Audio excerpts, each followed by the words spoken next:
أقسم بيوم القيامة ولا أقسم بالنفس اللوامة أيحسب الإنسان أن لن نجمع عظامه بلى قادرين على أن نسوي بنانه بل يريد الإنسان ليفجر أمامه يسأل أيان يوم القيامة فإذا برق البصر وخسف القمر وجمع الشمس والقمر يقول الإنسان يومئذ أين المفر كلا لا وزر الإنسان أن يترك سدى ألم يكن نطفة من مني يمنى ثم كان علقة فخلق فسوى فجعل منه الزوجين الذكر والأنثى أليس ذلك بقادر على أن يحيي الموتى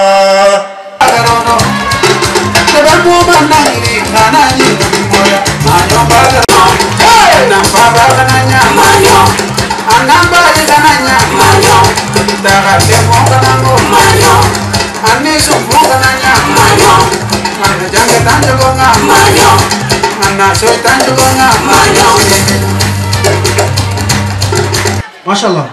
Ils ne sont pas là pour danser, mais juste pour montrer la culture soninké. Comment se passe le mariage traditionnel en soninké. ñoom ay arabisants lañ. Machallah. waaw dañoo ñëw fii pour Sénégal jàng Coran mais seen parents yi bëgguñu ñàkk culture française bi aussi moo tax ñu intégré leen ci école française bi en même temps elle apprend le Coran et en même temps elle apprend aussi le français. Merci beaucoup. defal projet bi maintenant projet bi dafay gën a renforcer seen compréhension maanaam ci seen jàngum leçon yi dañuy xool ci ñoom li ñuy jàng ñu leen ciy defal ay dessin animé école bi lu ci mel ni ay ordinateur yu baax jox nañ leen aussi ay tablette graphique mais jox nañ leen aussi ay caméra et vidéo et ay trépied mooy comme genre yi mooy trépied jox nañ ñu aussi ay imprimante voilà et aussi des vidéoprojecteurs maanaam vidéo yi nga xam ne ni mooy permettre lépp lu ñu def rek ñu mën ko projeter donc loolu moo nekkoon li nga xam ne ni mooy projet bi maintenant dañ leen di bàyyi ngeen suivre li nga xam ne ni loolu mooy. Madame l'inspectrice de l'éducation et de la formation, Madame Fatou Bandour, ma jumelle, Monsieur le Président du Conseil départemental de Keur Massar et sa délégation, honorable député, honorable Moustapha Mbeng, qui est en cours de route, Madame le maire de Pikine Est, Madame les maires, Monsieur le représentant du chef de village, Monsieur le président des délégués de quartier de Keur Massar, sunu papa Assane Fall, Monsieur le délégué du quartier de Sant Yalla, mon délégué de Sant Yalla, Monsieur Sané, Monsieur le délégué de Darou Salam 2, Monsieur Baba Gueye, Monsieur les imams, chers notables du quartier, chers partenaires, Monsieur Abdoulaye Sakho, président de l'association Orogne Moukhoumbouné, merci de votre franche collaboration et de votre soutien. Monsieur Sow de Elite Santé, notre partenaire et parrain de cette journée, représenté par Monsieur Diallo, Monsieur et Madame Sow d'Aïrou, respectivement déclarant responsable et directrice de l'école Savoir Universel, Monsieur le déclarant responsable de l'école Diazaka, Monsieur Mokhtar Mbeng, Monsieur Mboup ICP de Aïnoumadi, partenaire et parrain et conseiller, chères directrices et directeurs d'école, Monsieur le premier conseiller pédagogique de l'école, Monsieur Abdou Doumia, chers collègues enseignants, Mademoiselle Tambidou, l'enseignante l'enseignante la plus distinguée de l'école, Monsieur Mouhamadou Sy, professeur d'économie, Madame la présidente de l'APE, Madame Ndiaye Madeleine Gueye, ma sœur, ma conseillère,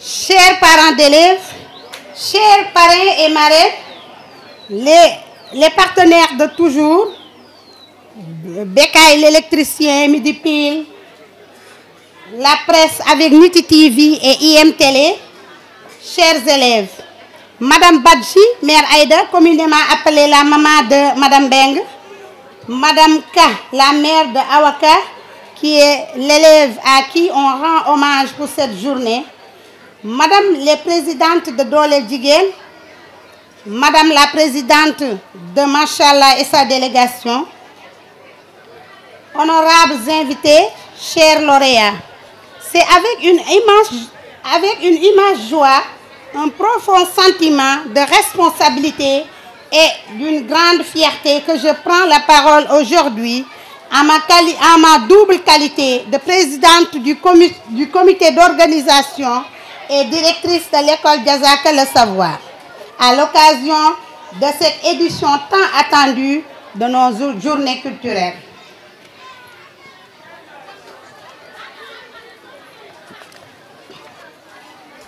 Ces journées sont pour nous un moment fort, une parenthèse où savoir, talent, culture et valeurs éducatives s'entrelacent pour célébrer l'intelligence, la créativité et la diversité de nos apprenants. Elles traduisent notre volonté de faire de l'école non seulement un lieu d'instruction, mais aussi un espace d'épanouissement, de dialogue culturel et d'innovation pédagogique. Aujourd'hui, nous franchissons une étape importante de notre vision éducative avec le lancement officiel du projet La Petite École d'animation multimédia. Ce projet incarne notre ambition d'ouvrir notre école à l'ère du numérique éducatif, de former les élèves à la fois enracinés dans leur culture et pleinement séparés aux défis de la société digitale. La Petite École d'animation multimédia, c'est l'introduction progressive des outils numériques dans les apprentissages. C'est l'introduction des outils numériques dans les apprentissages de la mise en place d'ateliers de codage, de lecture numérique, d'éducation aux médias. L'initiation à la citoyenneté digitale et à l'usage responsable des technologies. Et surtout, une opportunité pour réduire la facture numérique et valoriser l'intelligence locale et d'instaurer l'intelligence artificielle, les IA. Ce projet est né d'une conviction simple mais puissante. Nos enfants, même dans les quartiers populaires, méritent le meilleur. Ils ont le droit d'accéder à une éducation innovante, inclusive et tournée vers l'avenir. Je tiens à remercier chaleureusement l'équipe pédagogique qui a cru et porté cette vision avec moi, l'ensemble des enseignants, nos partenaires techniques et associatifs qui accompagnent ce projet, les jardins numériques de la France par le biais de son président, M. Joseph An, et financé par le département de Seine-Saint-Denis, donc de Paris, qui a financé ce projet. Les parents d'élèves de leur confiance indéfectible et vous tous ici présents pour votre soutien continu. Chers élèves, ce projet est pour vous. Saisissez cette chance. Devenez non seulement des utilisateurs du numérique, mais des créateurs, des bâtisseurs, des citoyens éclairés du monde de demain. Ensemble, réinventons notre école, rendons-la plus ouverte, plus connectée, plus humaine. Que ces journées culturelles soient le symbole vivant de cette renaissance éducative. Je vous remercie de votre aimable attention.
Chers camarades, ce que vous allez voir maintenant n'est pas une pièce de théâtre comme les autres.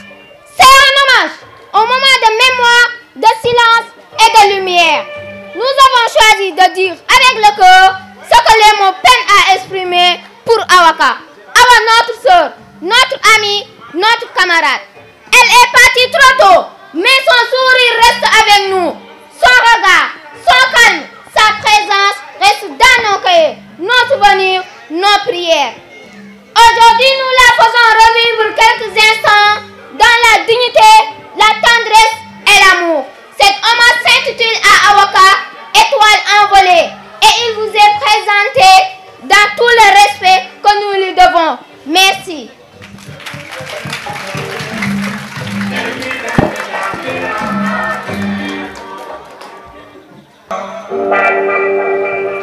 aduna ko mana juuy luy wéy la dama toog ba digi joor tëdd nelaw jeex xel mi dem ci laxira de moo wóor.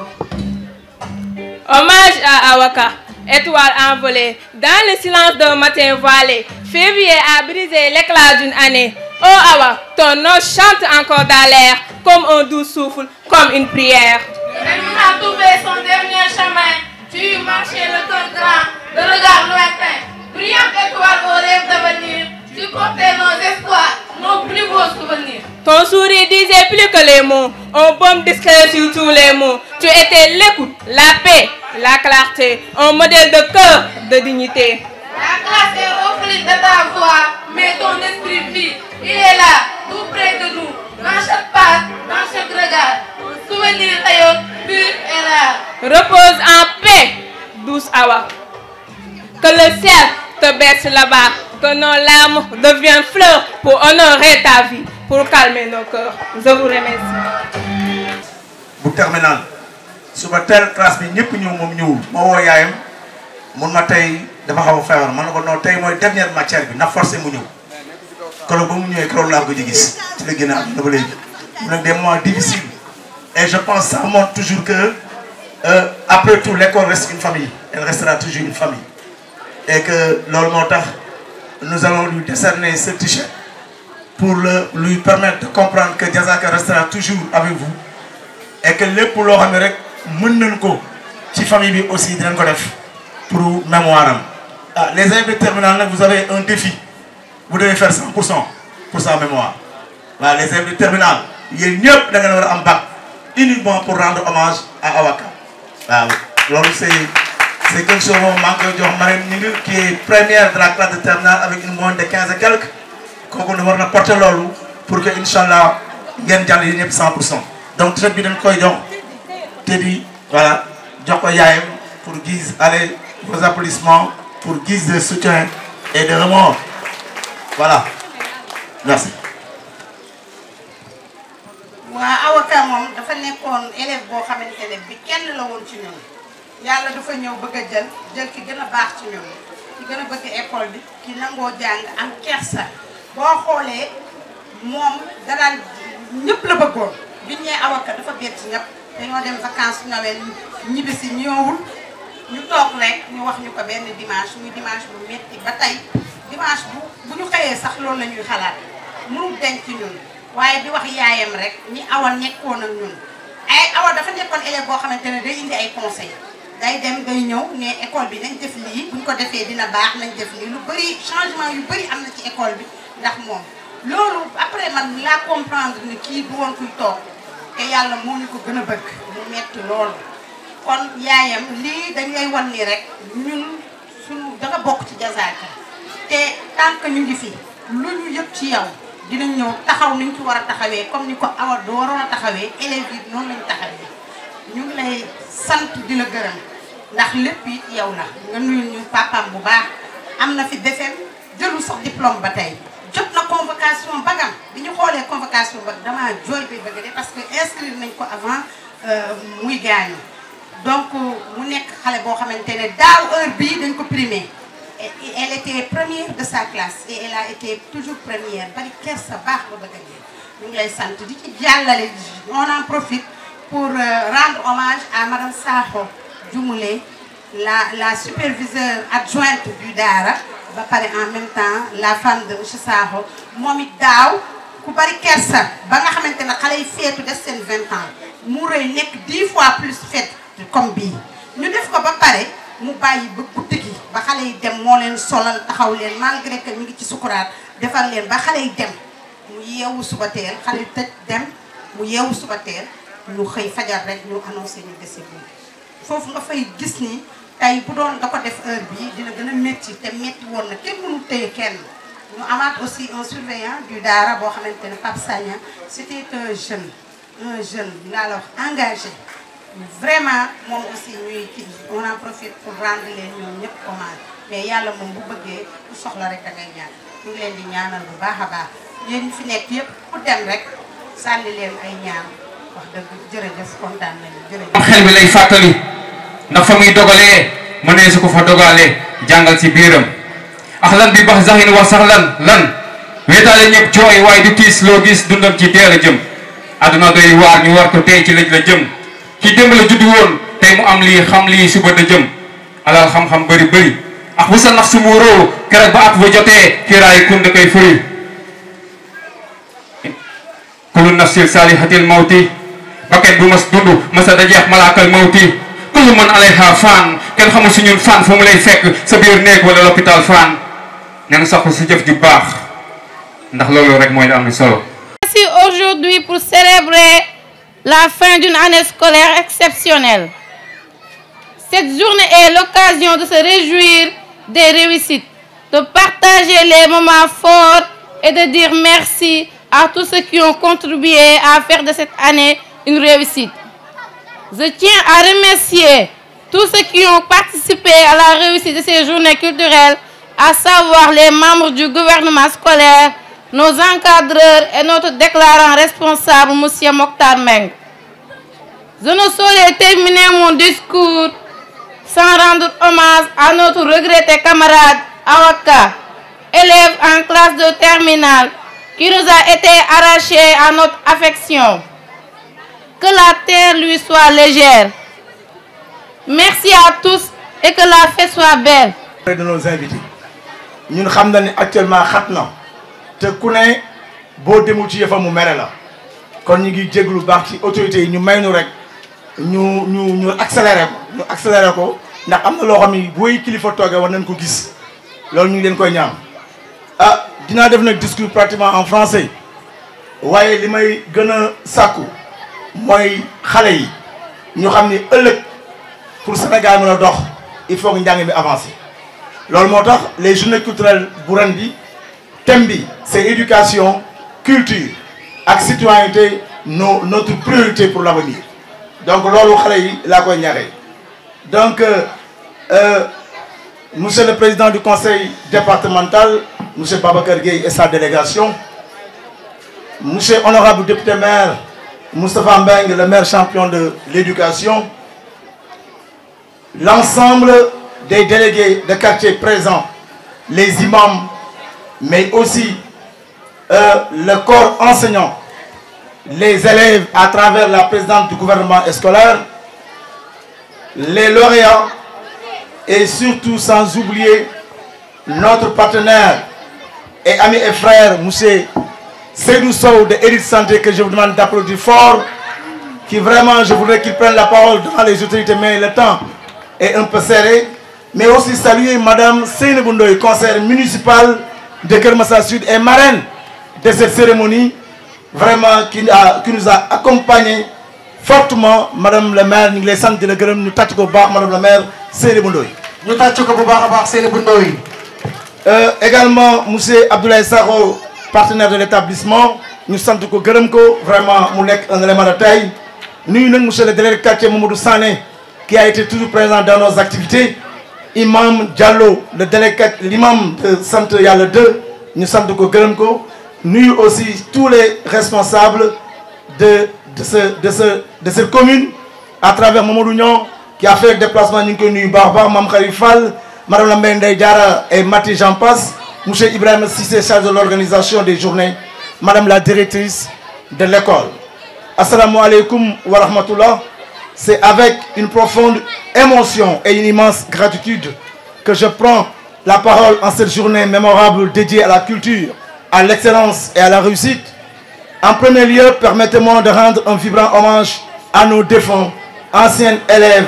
Je vais nommer Awaka, enseignant ou proche de notre communauté éducative, et également M. Pop Sagnan, surveillant du Dara, qui nous a quittés, et Mme Saro, qui nous ont quittés vraiment d'une manière très sévère, mais nous rendons tous à Dieu. Nous prions pour le repos de leur âme et gardons vivante la mémoire de leur passage parmi nous. Que le Tout-Puissant les accueille dans son infime miséricorde. Al-Fatiha. Aujourd'hui, nous célébrons le travail, le mérite, l'engagement et la persévérance, car c'est bien cela le sens de notre mission. Promouvoir l'excellence, encourager nos enfants à donner le meilleur d'eux-mêmes, à croire en leur potentiel, à se hisser un jour au sommet de leurs ambitions. Une année qui marque une étape importante dans l'histoire de notre établissement. En plus de notre engagement dans l'éducation moderne, nous lançons officiellement notre Dara Jazaka Aïnou Rahmati.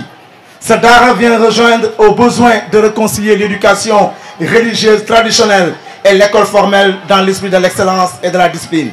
Une école du savoir et de la lumière, ancrée dans nos valeurs spirituelles et culturelles. Mais rien de tout cela ne serait possible sans le soutien de nos précieux partenaires. Je tiens à adresser mes remerciements sincères à l'association Les Jardins Numériques de Paris, présidée par M. Joseph Véran, pour leur accompagnement dans notre transition numérique. Multimédia prend vie pour une éducation numérique innovante et inclusive. Je remercie également le ministère de l'Éducation nationale, M. Moustapha Guirassy, qui a soutenu cette école cette année-ci en donnant des lots. Donc, M. le ministre, tous nos remerciements pour son encadrement, son soutien constant et sa confiance renouvelée. C'est grâce à une telle collaboration que nous pouvons rêver d'une école sénégalaise de qualité, ouverte sur le monde et enracinée dans ses valeurs. À vous, chers parrains et chères marraines. Et là, je tiens à rendre un vibrant hommage à l'honorable député maire Moussa Mbeng, parrain d'honneur de l'école, à vie, si je peux m'exprimer ainsi, depuis que nous sommes ensemble, il est toujours en train de soutenir l'école et je vous demande de l'applaudir fort, honorable député maire Moussa Mbeng, de son soutien constant. Et chère marraine, je vais nommer Madame le maire Seynabou Ndoye, conseillère municipale qui a appuyé l'école, et également sans oublier Madame Dieynaba Kane, présidente de la Croix-Rouge, qui a également soutenu cette journée en offrant des lots et aussi souhaiter votre présence en son honneur. Merci pour votre générosité, votre disponibilité et votre engagement auprès des jeunes générations. Vous êtes des modèles que nos élèves admirent et aspirent à suivre. Enfin, chers parents, chers amis, je fais appel à vous tous. Soutenez notre école, soutenez notre Dara, soutenez cette vision qui est une éducation, spiritualité, culture et innovation. Car c'est ensemble que nous pouvons construire un avenir meilleur pour nos enfants, pour notre communauté, pour notre nation. Que cette journée soit un moment de fierté, de reconnaissance et de renouvellement de notre engagement collectif. Mais il faut reconnaître que cette journée connaît une présence exceptionnelle. Un homme d'une dimension exceptionnelle, je veux nommer Monsieur le Président Babacar Gueye, président du conseil départemental, que je vous demande d'applaudir fort, avec sa forte délégation est venu et aussi cette cérémonie, ce qui traduit également sa compréhension que l'éducation reste toujours une clé fondamentale pour le développement. Comme Babacar Gueye, président, il est centre, il est grand petit déplacement, du centre de délégation bien, et qui est ici, sur nos papa Hassan Fall, nous nuyu également au passage, nous avons centre, également tous les responsabilités, les enseignants, M. Diédou, je veux nommer M. Ndiaye, M. Ba, M. Diop et M. Mbeng, M. Lamine Mbeng qui vient d'arriver aussi, nous sommes avec le représentant de Mam Cheikh Brassar, Bram Diazaka, nous sommes mon fi togal tay suñu serigne ñu xam mom lañ tulé école bi mais di wax rek encore une fois mën naa wax te duma jéxal parce que tay xol yi sedd na guyu mais ñu ñaan encore le président du conseil départemental ñaan encore honorable député maire Moussa Mbengue ñu tok ndax ñom mënul dem ñu jox xalé yi seen neexal di nuyu également monsieur Lamine Touré nek dëkkandoo sant ko gërëm ko ci téway bi et que aussi Madeleine Gueye la présidente de la PE ñu koy sant ko gërëm yaakaar naa ni ñuy def rek mooy dañuy accélérer pour également ñu sant aussi bu baax a baax monsieur Ibrahima Seye ñu koy sant bu baax a baax ci taxaw yi waaw di ko sant di ko gërëm di remercier ñu teew ñëpp ñoo xam ne ñëw nañ rek ñu leen sant di leen gërëm waaw di sant également monsieur Abdoulaye Sakho de notre partenaire et tous les gens qui nous ont accompagnés mais également on parle des élèves mais les deux enseignants qui se font distinguer cette année-ci mademoiselle Ndogay Tambidou nous sommes aussi présentes et monsieur Si, professeur d'économie, ce sont les professeurs également qui ont le prix du mérite. Quand il y a des centres de maire Ndion Ba, nous yaay de centre de Gogolem, de remercier le groupement Manchallah Mam Khalifal et sa délégation, du centre aussi madame la maire de Diarambeng et sa délégation, nous sommes de Gogolem, que nous limons l'anga ba, nous limons ñep, sant nañ ñep, gërëm nañ ñep parce que tay wax dëgg kontaan nañu santat yaay Awaka amna lo xamni bu bañoon école duma ko wax sol na daanam ba sa man mu ñëw li ma dama bëgg li ngay def fenn na nga ko jëlee nga yóbbu ko feneen te boo ko changé di nga gis ndam fanul nekkoon ndam amu foon ma topp waxam ndam ñëwaat kon maa ngi koy sant gërëm te yooyu conseil dañ koy soxla ndax ñu ak yow man de def naa ne depuis 2012 gën naa génn rongañ ci ku génn àdduna mais tey rek xale yi jooyloon na ma kon ñu ngi sant baax di gërëm yàlla na ko yàlla yërëm yàlla na ko yàlla xare durée parce que bon nos autorités sont pressés parce qu'ils ont d'autres activités dans le département. Parce que le département est très vaste, monsieur le président du conseil départemental.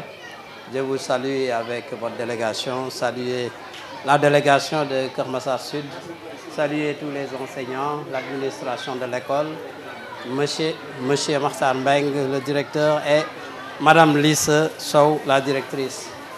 Matar, moi, je ne devais même pas prendre la parole parce que ce qui nous lie, toi et moi, c'est l'éducation qui nous a liés. Dès que j'étais maire de la commune de Kermassar, je suis élu maire de Kermassar, je vous ai contacté pour que vous veniez m'appuyer sur l'éducation. Parce que sachant que l'éducation fait partie des piliers importants du développement d'un pays. Donc c'est la raison pour laquelle je vous ai appelé. Et vous avez venu. Vous m'avez apporté votre savoir, votre connaissance, votre expérience. Ce qui nous a permis aujourd'hui vraiment de développer l'éducation au niveau de la commune. Nous avons construit des lycées, nous avons construit des CEM, nous avons construit des écoles élémentaires. Nous avons même plaidé pour avoir l'université virtuelle Leno. Nous avons donné des bourses. Tout ça, c'est grâce à votre expérience. Donc moi, je ne peux que vous remercier, vous féliciter et vous encourager. L'éducation a des piliers, a 3 piliers. Le premier pilier, c'est apprendre à connaître. Le deuxième pilier, c'est apprendre à faire. Le troisième pilier, c'est apprendre à vivre ensemble. Donc ces 3 piliers, je demande aux parents d'élèves d'insister, d'encourager leurs enfants à apprendre.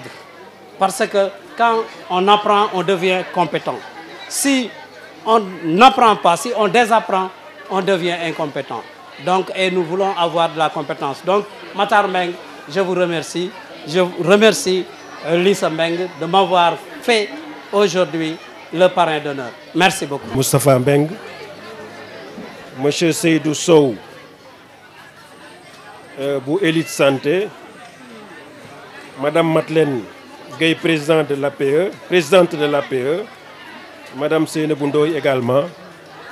Saluer aussi kilifa yi fi teew yëpp moo xam ngay délégué quartier moo xam ngay bàjjanu gox moo xam ngay ilimaan moo xam ngay enseignant wala ngay parent d'élève ñi ngi nuyu ñëpp di bég ci jataay bi mais di beral nuyoo monsieur Matar Mbeng ak Madame Mbeng di leen ndokkeel di leen sargal di féliciter élèves yëpp particulièrement lauréats yi xam naa journée la bu am solo comme ni mu ko waxee ci discours am muy journée de l'excellence journée boo xam ne dañuy encourager le mérite loolu nag ku xool conseil départemental bu Kër Massar at yii yëpp di ko topp ci liggéeyam di nga gis ni loolu daf ko fonk ci agenda am la bokk bu yàggul rek la ñu célébrer excellence ci département bi ca lycée Jaxaay ñu primer fa lu jege 200 élèves diggante BFM ak bac ak concours général Miss Science Miss Math mu nekkoon journée bu am solo loolu dafay wane ne ñun dafa am benn importance boo xam ne jox nañ ko éducation parce que dañu xam ne éducation moom rek moo mën a développer réew dañuy faral di wax ni seule l'éducation est puissante pour développer une nation loolu nag Matar l'a compris ñi ànd ak moom comprendre nañu loolu moo tax ñun duñu tànqam lu mel nii xat nañu lool nag ndax ku xam département Kër Massar nu mu toll ak li fi nekk ci programme ak li ñuy jot ci invitation yombul waaye lii ñu mënuñu ko tànqamlu moo tax lu ñu xat ñu ne nañ fi jaar ndax ñun lii la ñu xam surtout que ñu nekk un professeur de carrière def 22 ans de pratique de classe kon xam nañu lan mooy enseignement ndax loolu mooy suñu métier 2097 ba léegi ñu ngi ci classe yi donc li ñu am yëpp enseignement la loolu moo tax xam nañu enseignement importance am xam nañu éducation importance bi mu am ci réew loolu moo tax lépp lu ñuy def pour que éducation jëm kanam parce que bu jëmee kanam Sénégal développé adduna bi développé loolu moo tax suba ngoon ci la ñu nekk su ko defee bëgg nañu bu baax ci invitation bi Matar bu ñu sañoon dañ fiy toog ba mu jeex ndax lii daf ñu soxal daf ñu ñor waaye nag ku ñëpp bokk loo ci am rek doyloo ko te bu ñu sañoon kenn ku nekk ñu sédd la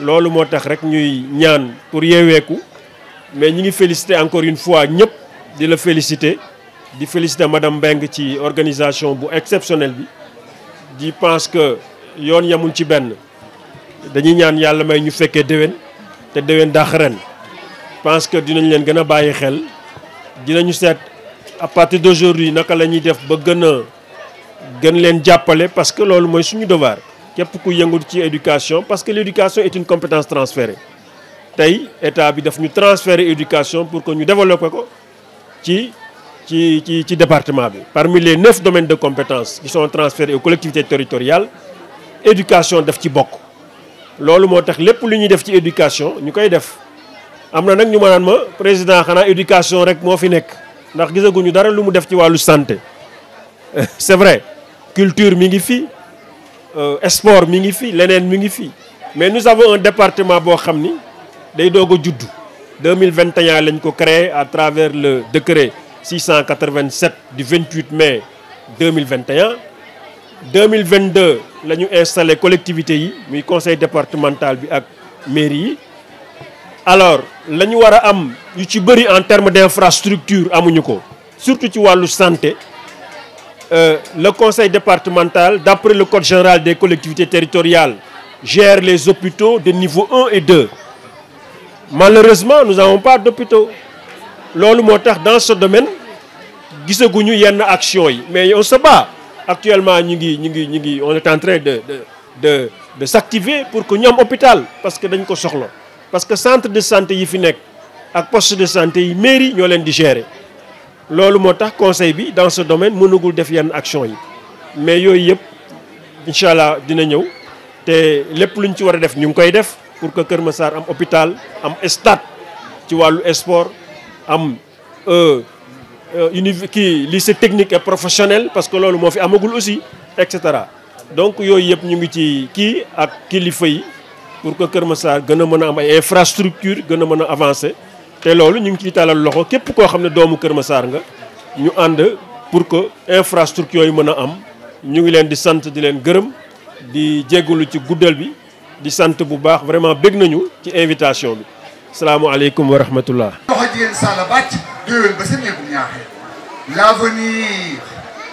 L'avenir, c'est ici, au lycée Diassakal, le savoir. Chers parents, je vous lance un défi pour l'enfant. Oui, l'enfant. Cet enfant qui est l'homme de demain. Cet enfant qui portera la responsabilité d'un monde d'une extrême complexité. C'est une chose que moi, ensemble, je connais avec certitude. Car beaucoup de parents oublient lorsqu'ils ont tâche d'éduquer. Or, voilà que l'on me donne de l'enfant une image atroce. Chers parents, posons-nous la question de savoir quel peut être l'avenir d'un monde qui sera demain.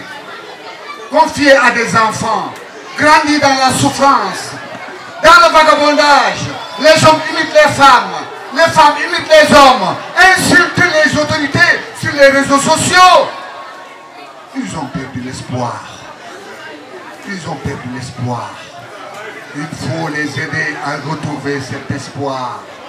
Sinon, je vous le jure, l'avenir sera pire, pire, pire.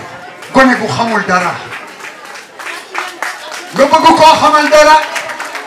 Da ngay sonn jëkk di Matar Mbengue. Da nga war a laa biir. Rasi dolli am biti ak biir. Jàng ba am xam-xam mooy tax nga mën a joxe xam-xam. Da ngay xulli say kër jorub yar. Xale bi da nga koy royloo wante doo ko yor.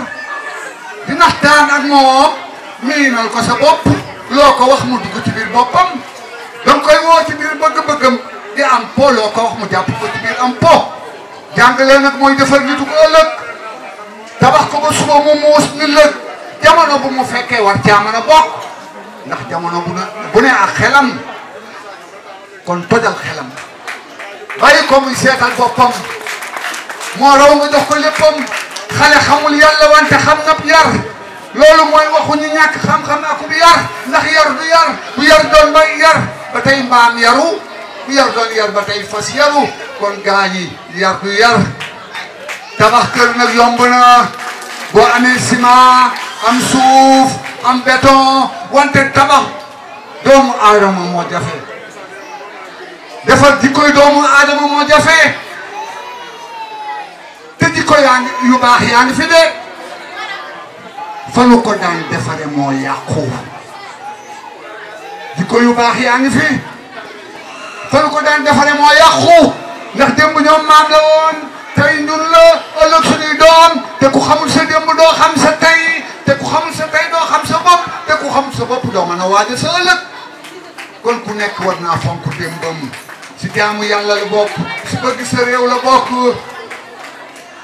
man nag 2005 laa fi ñëwoon Assane Bari moo ma fi indi woon monsieur le préfet 2005 laa xam Matar Mbengue mii ba léegi ma xam ni école bii nag école valeur la moo manque Sénégal amatuñu ay éducateur ay yàqkateur la moo am léegi noo ne si télévision yeeg si écran yi di wax démb nag ñoom maam la tey ñun la ëllëg suñuy doom la kon nañu leen xolaat yari nu xale yi Assane Bari dama bëgg nga ñëw waxal ma fii dal nga xam si Diasaka Diasaka le savoir waaw monsieur Samb doguma la